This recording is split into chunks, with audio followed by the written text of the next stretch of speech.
Sarah Sanders to receive temporary security Secret Service protection. So the White House Press Secretary Sarah Huckabee Sanders will receive temporary Secret Service protection, NBC News reports. Sanders, who was recently involved in an incident at the Red Hen restaurant in Lexington, Virginia, Sunday, when the owner denied her diner service because she did not agree with President Donald Trump. The event was the latest string of heckles or harassment episodes targeting Trump administration officials, and it kickstarted a national debate on civility in American politics. What civility? There's none on the left. The event ignited a firestorm of criticism on both sides, with Sanders saying, quote, "We're allowed to disagree, but we should be able to do so freely without fear or harm. This goes for all people regardless of politics. Some have chosen to push hate and vandalism against the restaurant that I was asked to leave from. Hollywood actor publicly encouraged people to kidnap my children." Wow, I didn't even hear about that one. Wow. Yeah, also a follow-up on this story that I actually have not already got was apparently now the Trump administration is allowed to conceal and carry. I mean, I can't blame them. No. Let me find that story because this is actually talking about that. So here it is. Well, you know, if you've got people dog whistling incitement to violence towards Trump staff, then yeah, they need to be able to protect themselves, and they'd have that in spades in America. So Trump aides advised to get guns and carry permits amid threats of violence. So aides to President Trump have been advised to get guns and carry permits amidst a growing threat of violence following comments by Representative Maxine Waters and others. NBC News quoted Waters speaking to reporters over the weekend saying, "If you see anybody from the cabinet in a restaurant, in a department store, at a gasoline station, you get out, you create a crowd, and you push back on them. You tell them you're not welcome anymore anywhere." That's definitely a dog whistle, isn't it? Walters had made her comments over the same weekend that the White House Press Secretary Sarah Huckabee Sanders and her family were refused service at the Red Hen in Lexington, Virginia, and followed off the premises. Also, a follow-up that we've already talked about in a previous video. She went home, and then the rest of the family were then followed to a different restaurant where they were heckled. Customers were forced to leave, and they harassed at another restaurant. Media reports it was also the very weekend on which Florida Attorney General Pam Bondi was confronted with screams for huge angry men at the Temple Theatre forcing her departure. I don't know who this... Do you guys know who Pam Bondi is? So she's the Attorney General, but what is she in relation to Trump? Do you guys know? I actually haven't heard that name before. No, I've never heard that name. No, I haven't heard about that either. I'm just doing it. Oh, okay, so I've got the story here.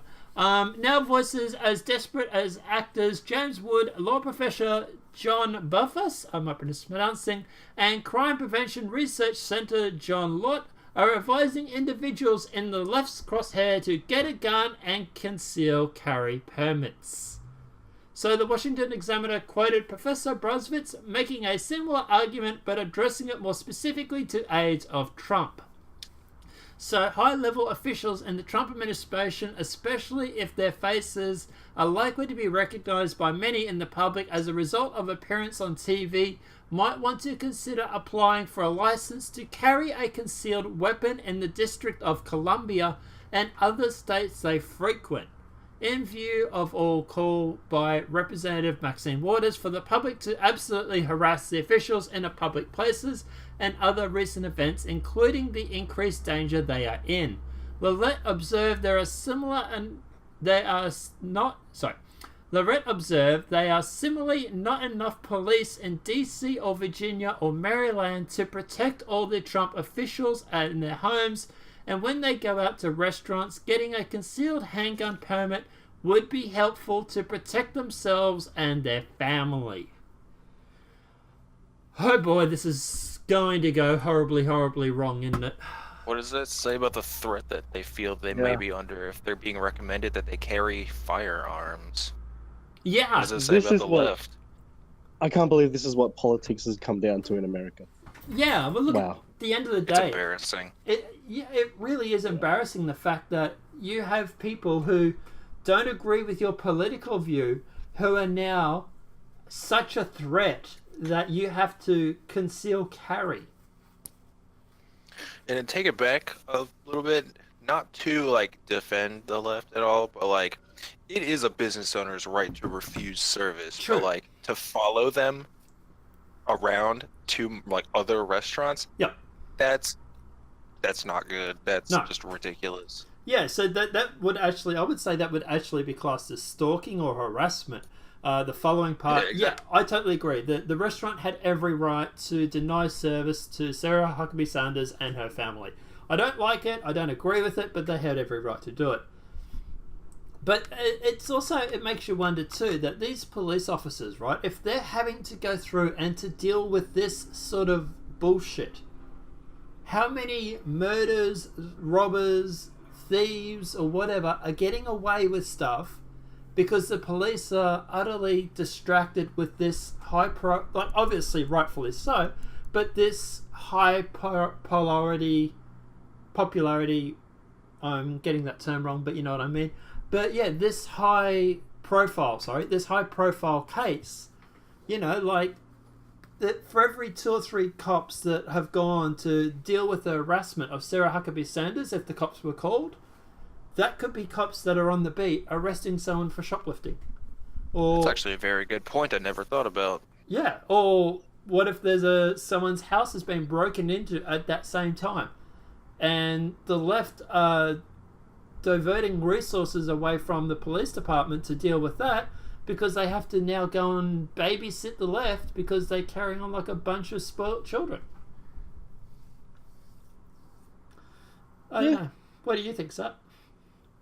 Well, I mean, whether it's intentional or not, it serves the purpose of inciting unrest in the civilian population. True. Where did you say the Huckabee restaurant thing happened? Virginia, I think they said, didn't they? Well, if it's in a major metropolitan area, then it's probably already a high crime area to begin with. That shit's just gonna like go up like wildfire if the police are just taken away from their like duty to like protect like politicians. Yeah. And like the incitement of other politicians. Yeah. Yeah, so that's what I'm saying. It must suck to be a police officer having to look at that and go, I need to go out there and defuse situations because one politician is attacking another and the public are so deranged that they're following. Yeah. And that comes right back into the ethics thing we were talking about in the last few episodes. Yeah. Yeah, so Sarah, let's see, I can't see where that was. I think they said it was Virginia. Yeah, Virginia, Lexington, Virginia. So I don't know the population of Lexington, Virginia, but actually, let's have a look at the crime stats for that area. But yeah, I would say that even just 2 or 3 police officers going through and dealing with this sort of shit, so to speak, I would say that would be enough, you know, distracting or deferring police resources. It's the last thing we need our police doing is worrying about this shit. They should be going through and arresting people for shoplifting or murder or breaking and entering. It seems like a pretty small area. Yeah, well, I don't live too far from there, but I don't really go there very often. The left truly think that what they're doing is needed and that it's the right thing to do to go out and you know, just destroy the right because reasons and, you know, tolerance and all that stuff. So there's, I've got 67 statistics of crimes. 4 alerts found. I wouldn't imagine they'd be very high. It seems like it's a very small town. Yeah. Yeah, it is actually. But yeah, look, at the end of the day, either way, you know, even just 1 or 2 police officers, you know, it's still a crime, 2 crimes, or something they could have been dealing with, plus travel. They just doesn't matter if it's a small town or not. There's gonna be crime there, regardless of like Exactly. even this situation. Yeah. And even if those cops were idle, like why do they... That's just annoying for cops to have to deal with rubbish like that either way. Yeah. It's just a waste of time and taxpayer dollars. Yeah. Yeah. It's a waste on, like, you're still paying the wages to the cop, but then petrol and resources of the police car, the paperwork, just all the silliness that is in that. Plus, it adds to some crime statistic which they can use later as out of context. And look, I will say for the record, we don't know if the cops were called to this restaurant or to the second restaurant where her family went.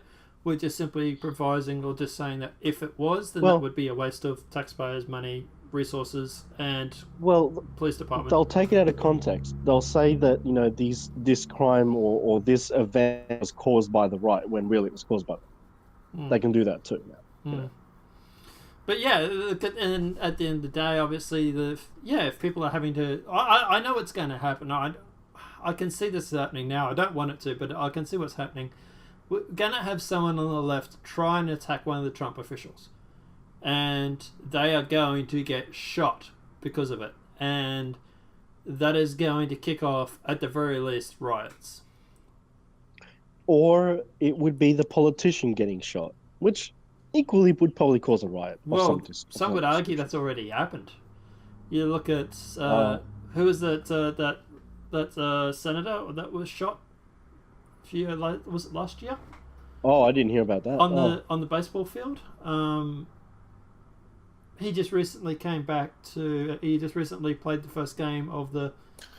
Oh yeah, I totally forgot about that shit. Holy fuck. Yeah. That was like a major shooting, wasn't it? Yeah, and reports are that he was actually a leftist. He was a Hillary/Bernie supporter. So. Looking it up now. Sessions. No. Sessions, not Jeff Sessions. Aaron.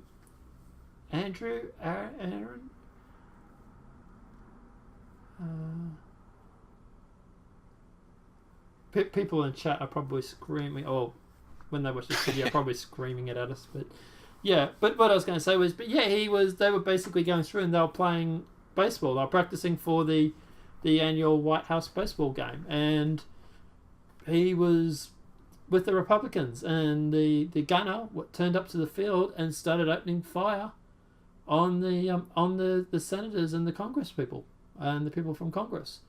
Luckily enough, he actually had his bodyguards with him at the time. He had his security detail, which reportedly weren't supposed to be there. It was unplanned for the security detail to follow him there. So God knows what would have happened. Steve Scalise. That's it, Steve Scalise. That's it. I was so close with Andrew. But yeah, I was like right there.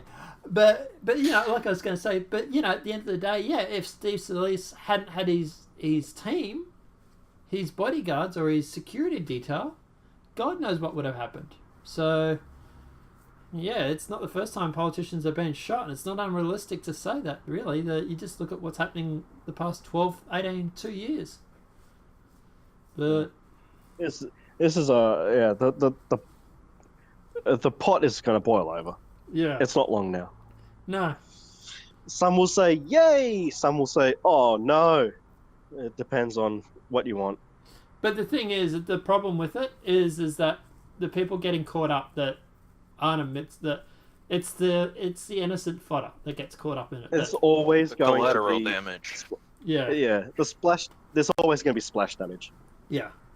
Like, people see a Trump sign on the front lawn and think that he's a part of the Trump campaign or something deranged, and run in and attack him and find out he was just a Trump voter or something. And then people on the left are probably... I remember there were left-wing squads. Red as fuck. There were left-wing squads running around just attacking people for having a Trump sticker or something on the front of their house, and a rocket thrown through your window. Yeah. What about that guy that was at the intersection? He was at the traffic. He had a Trump sticker on the back of his truck, and people dragged him out and beat him in the middle of the intersection right before the election.